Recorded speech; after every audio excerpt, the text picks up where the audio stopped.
When we are feeling down, it doesn't necessarily mean that we have unfinished psychological trauma still to process. Food sensitivities and allergies may be a contributing factor.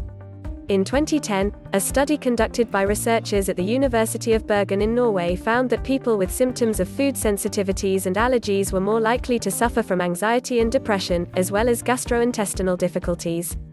This research confirms previous findings from the University Hospital of South Manchester in the UK back in 2004, which discovered that when patients with irritable bowel went on a low-allergy diet, they experienced both a reduction in digestive problems as well as a significant drop in anxiety and depression.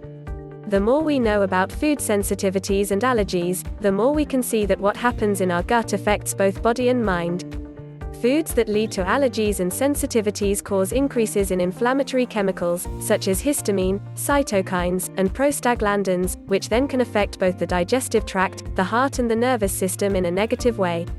While it is different for each individual as to what foods may cause digestive, immune and mood problems, some common problem foods are grains, especially those containing gluten, such as wheat, eggs, dairy foods, nightshade family vegetables including tomatoes, eggplants, capsicums and chilies. The only really effective way of determining whether you have a sensitivity to such foods is by eliminating them one by one for a couple of weeks, and then reintroducing them back into the diet to see if it makes any difference in the way you function and feel. The missing nutrients. When talking about food, a lot of focus is placed on carbohydrates, fats and proteins. But while the brain does indeed need glucose, amino acids and polyunsaturated fatty acids, it also requires micronutrients like vitamins, minerals and antioxidants to stay healthy and keep moods balanced. According to information published by the British Dietetic Association online in 2012, there are several key micronutrients which can affect mood balance in humans. B vitamins, such as B12, thiamine, niacin and folate, are important for preventing fatigue, anemia, irritability and depression. Folate may be particularly important for warding off depression as well as poor brain function in the elderly. Iron, too much or too little, can result in feelings of fatigue, lethargy, and weakness, and a suspected iron deficiency should be checked by a blood test before supplements are sought. Selenium is a mineral that is only required in very minute doses, but not enough of it can increase the chance of feeling low and depressed. While dietary supplements are available, many of these nutrients are found naturally in nuts, seeds, nutritional yeast, dark green vegetables, and whole grains. What's the conclusion?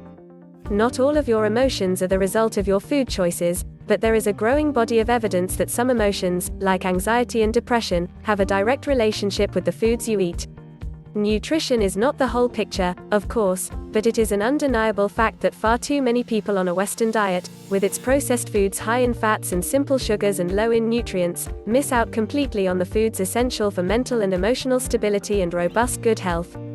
Understanding which foods have the greatest impact on how you feel and how your brain functions will give you important knowledge on how to best support your nervous system when you need support the most.